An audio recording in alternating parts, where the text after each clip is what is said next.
Hey, what's going on, everybody? This is the Bill, the Fox Body Phantom. We were over here at the Biker Church in Taunton for their, I think this is their first annual car and bike show, right? So it should be super fun.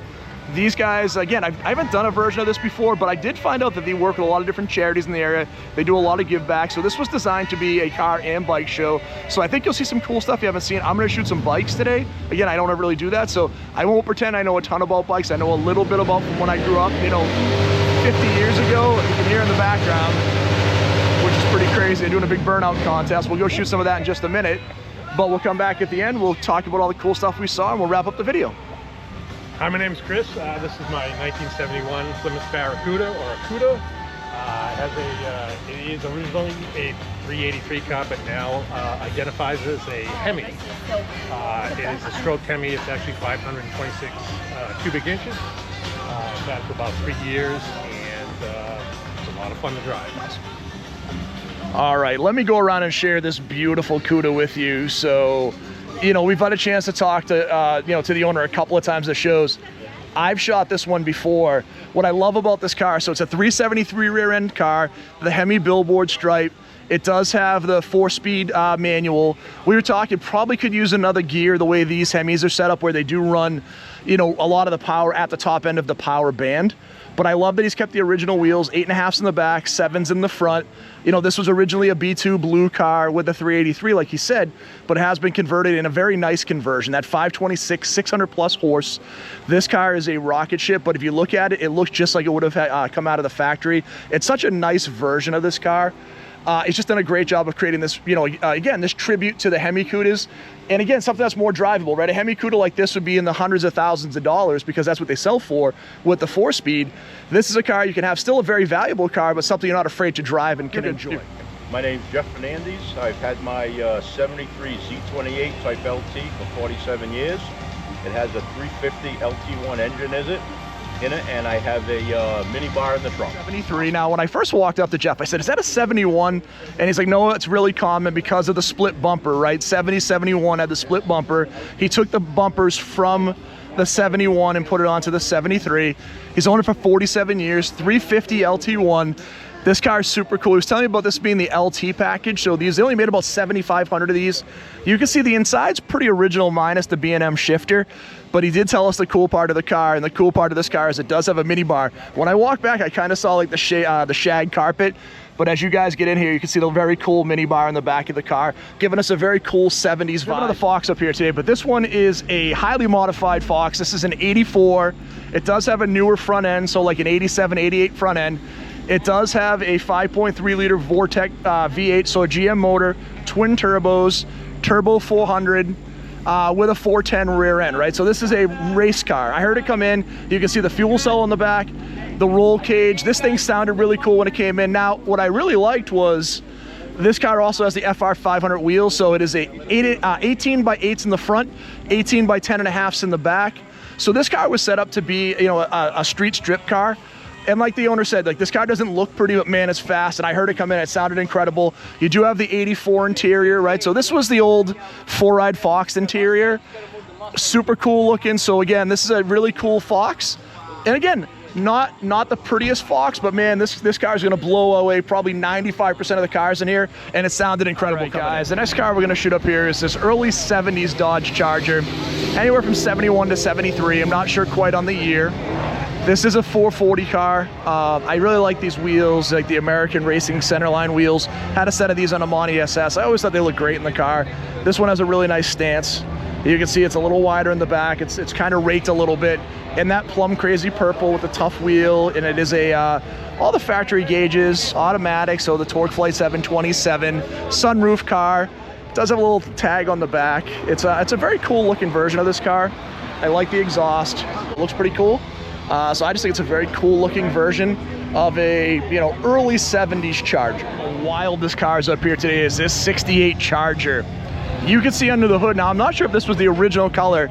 This would have been a Dodge color back in 68, but this dark green with the metallic flake is wild on this car. The mag drag stars. So you've got the, the well drag stars on the car. So you've got the drag racing wheels. that beautiful style. We've talked about the front end on these quite a few times. You know, whether people prefer the 68, 69, or 70, they're all beautiful. I think the body lines on the 68 are some of the best looking, but man, this paint is wild. It does have a 440 tag on the hood, so it's most likely a 440. You can see again, also an automatic. The interior is very original. They've removed the back seat, but I was walking over, and like I said, the paint on this is just so deep, and I hope you can get a good view of it here, because this paint is just absolutely incredible on this car. You know, our next car next to us here is one of the Di Tommaso Panteras. This is an interesting car, right? These cars came out in the early 70s, and these were a partnership between Di Tommaso and Ford. And what they were doing is building these beautiful chassis over in Italy, sending them back to the US, adding these Ford 351 Clevelands with this transaxle in the car.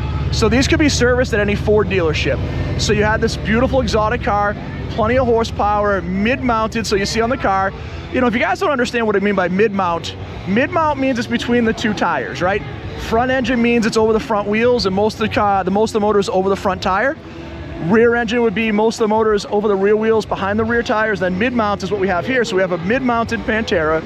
So this is designed for great weight distribution. These cars didn't weigh a ton, but they almost had a perfect 50, you know, I think it was like a 48-52 weight balance. So it was a little bias in the rear end. So if you did lift off mid-turn, you could have the rear end kick out just a little bit. But these cars were really easy to go back and get back into shape if you actually applied throttle mid-turn. That's kind of the thing with a lot of mid-engine cars. If you apply throttle mid-turn or don't step out of the throttle, they're very easy to maintain. When you get out of throttle mid-turn, the rear ends tend to step out on you. The 911s had a lot of that same problem. And you can see the very cool interior in here, the gated manual transmission, this beautiful copper color paint. So this is a very cool version of a Di Tommaso Pantera. And these cars have actually gone up in value like crazy lately. Years ago, these would have been an $80,000 car. Now they're $150,000, approaching $200,000 for a car in this shape. And it's a beautiful version of this car. 68 Mustang Coupe. This car is a 302 car, automatic transmission. I like the color on the car. I actually like the wheels quite a bit. Kind of like a Krager style wheel on the car. Looks really sharp. This is not a GT version, so it's going to be more the base model of the coupe, but it would be the 302. You know, with the the simple 3-speed automatic, which is all you need on this car. The interior looks pretty original. Black in contrast to that gunmetal gray always looks great. And I really do like the rear end on these cars. You know, the first gen Mustangs, 66, 65 are beautiful. 67 and 68, I think on the coupe specifically, they kind of hit their stride. Where I think, you know, you're looking for a beautiful version of a 65 or 66, you want the fastback or convertible. 67, 68, they did a really nice job of kind of incorporating that style and bringing it back around. I think this is a really sharp looking car, and thank you for bringing it to share with us. Now, right next to that, we have a very cool 55 Chevy. This one also has a metallic flake. This one has much larger wheels, looks like Riddler wheels on 20s.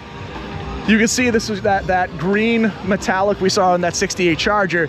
This is also a green metallic, just, you know, obviously not to that level. It's definitely a lot more subdued, but it still looks super sharp. Again, the interiors on these cars are beautiful. Looks like a newer wheel. That would have been a wheel like from like the mid 60s on the Chevys, like, or maybe like a 62 or 63, like an Impala wheel. The Bel Air wouldn't have had that steering wheel in 55. I'm like 90% sure of that, but it is super sharp. It looks great. So like sharing this version, and then under the hood, looks like we have a Crate 350 motor. Looks awesome. Guys, we're gonna walk around and actually look at some of these beautiful motorcycles up here today. Again, I won't go deep because motorcycles are not my area of expertise. I'm a classic car guy. You guys know that.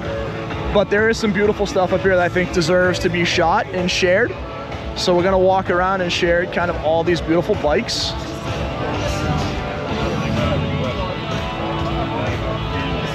You know, I'm pretty sure we shot this Hayabusa at the Berwick Boys Club show last year. I think it actually won Best Paint.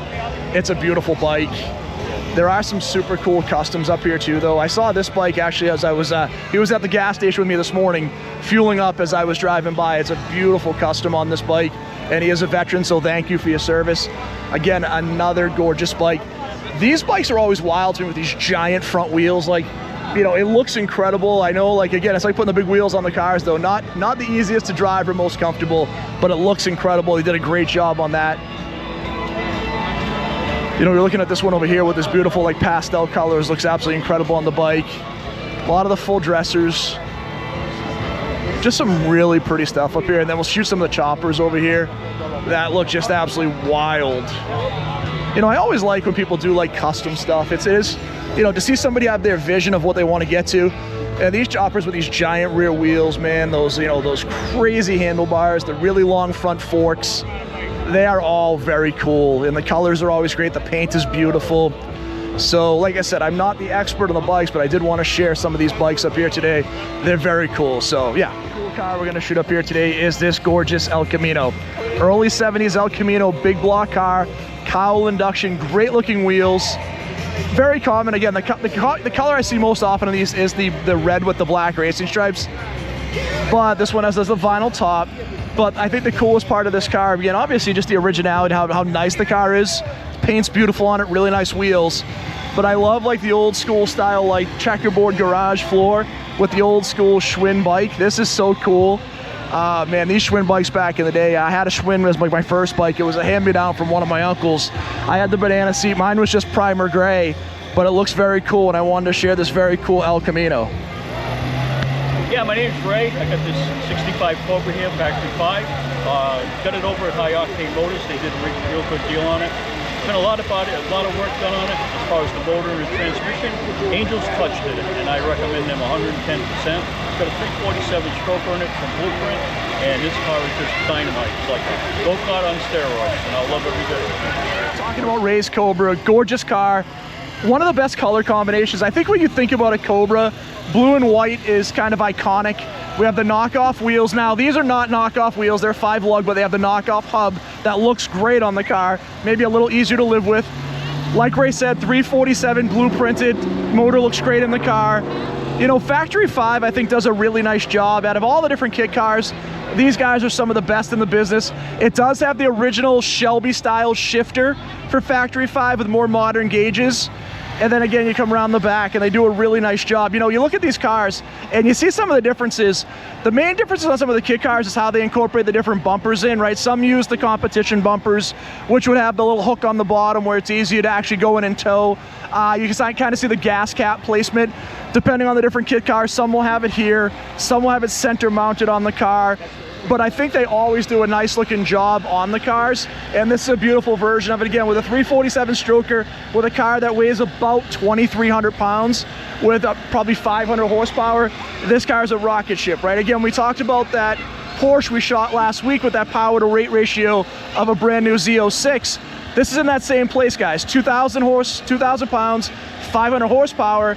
This is as powerful power to weight as a new Z06 Corvette. But again, I think it's a cooler style, and again, Factory 5 just does a great job.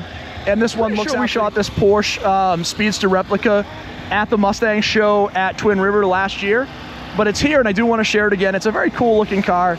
You know, again, we shot that Porsche last week in Waltham at that street show. This is such a cool version. Now, this would have been like, again, the most base version of the Speedsters when they came out. But you can see the evolution of what the 911s would become. The wheels look great on the car. The interior looks awesome. And this is a little air-cooled engine. It's plenty of power for the size of this car. These things are quick. They're fun. They look great.